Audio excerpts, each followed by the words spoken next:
Sakto, meron tayong sukang pula. Gagawa tayo ng tortang puso. Ang sarap kaya nito, bagay na bagay to. Mamaya makikita nyo kung anong itsura nito.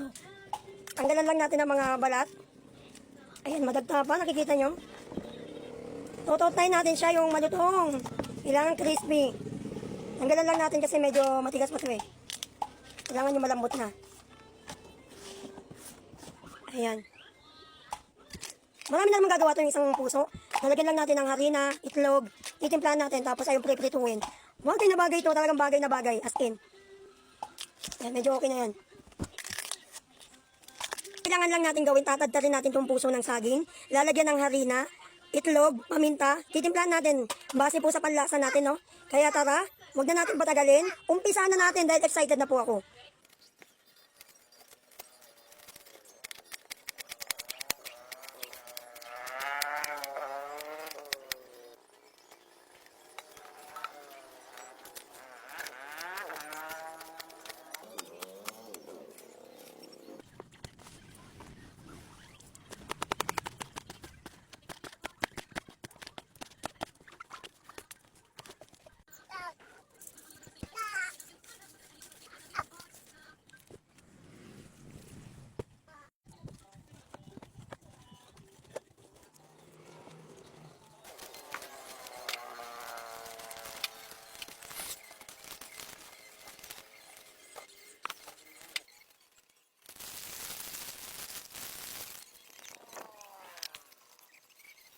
Bali, ito na nga yung natadad at nahugasan natin ng maigi.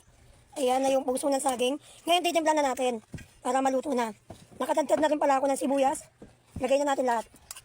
Malinit lang po yan, yung mga square na maliliit. Yan po, nilahat ko na. Para malasa, no? Sibuyas na meron sa amin ngayon. Ayan po. Lagay natin ako. Tapos, harina. Harina, lagay natin.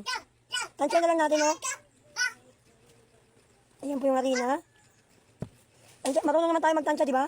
So, lagyan natin ng harina. Dalawang itlog.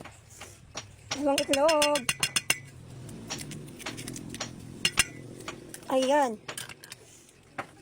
Saluin natin. Lagyan pala natin ng pamintang powder. Ayan, lagyan natin lahat. Yan. 5 piso to eh. Lagyan natin. Para mabango at malakas na lalo.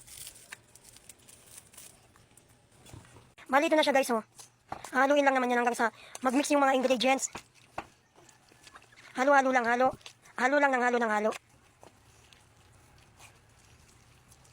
Lagyan pala natin ng konting asin. Konti lang. Konting asin. Tapos halo ulit. Walang sawang halo. Pwede kayo maglagay ng coloring dyan. Pwede naman wala, pwedeng meron. Pwede naman maglagay ng siguro aswete na lang. Ito po yung aswete na para may kulay-kulay. Depende po sa kulay na gusto nyo. Dagdagan pa natin ang pangkulay, no? Aswete po yan. Haluin lang ng haluin. Sa gilid daw yung mga harina. Lagyan din natin ng konting bechin. Konting bechin po. Okay na yan.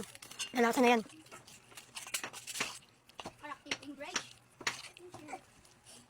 Maya-maya prepare na natin yung pag okay na po yung mixture. At ito na nga po yung tototayin natin puso ng saging. Haluin lang natin bago ilagay doon. So nga pala mainit na to kaya hindi na yan didikit. Lagay na natin. Ang paglagay nito kailangan pakalat, no?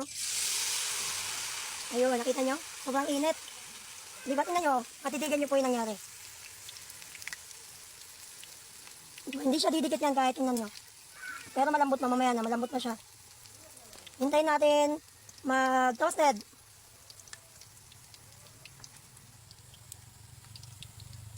Medyo masakit lang talaga sa mata. Yung usok.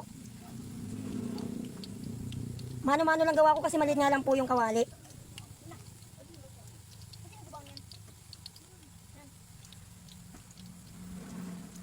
Umpisa naman si Lawrence. Umpisa na naman.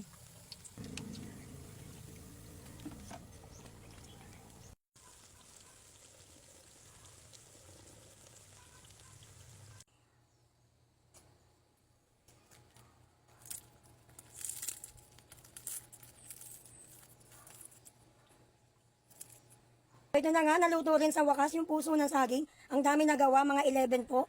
Tapos gamit po tayo ng sukang pula. So tara mukbang tayo. Mukhang mapaparami yung ating kain na kanin. Try natin uli yung isa no kanina, trinay natin yan. Ayan po ang lutong, di ba? Kuha tayo lagay ng sausawan. Eduardo sukang pula. Ang gandaan kasi nito, balanse lang yung lasa niya, yung alat, tamis, anghang. Itong napili namin, sobrang anghang. Pero meron din naman dyan maanghang, medyo maanghang, at ito nga, sobrang anghang. Lagay tayo sa lagayan ha. Mapulang suka yan. Grabe, hindi siya tinamad at hindi tinipid yung ingredients. Kita nyo po yung ano, no? Marami pong ano siya, ingredients. So, tara, magmukbang na tayo. Ang tawag dito, tinotang puso na saging. Ito yung niluto kanina. Ano to? Medyo babad natin para lasang-lasa yung suka, di ba? Kanin, kita nyo, ang dami. Ubusin ko yan, sarap. Talaga nagbagutom ako para dito. Grabe, harap. Nakakain ka, harap.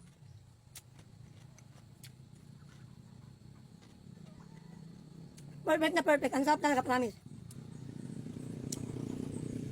Tapos ang lutong nung ano, tinota mo.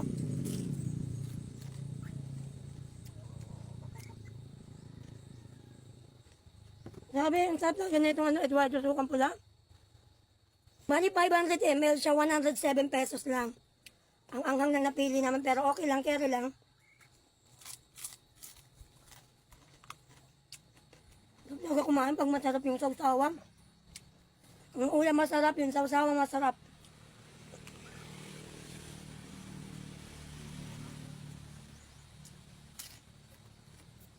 Ilalagay ko po yung link nito dyan sa aking video para makapag-check out din kayo. Sinisigurado ko po sa inyo, hindi po ako mapapahiya sa inyo. Ang sarap talaga, promise. Pwede nyo rin siyang gamitin sa ano, balot, penoy, chicharon, chicken joy, pritong isla, at ito nga ano, torta. Ang sarap, no?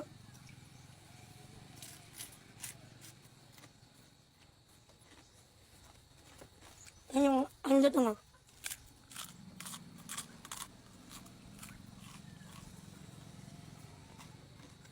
Ang sarap, grabe. Bagay na bagay.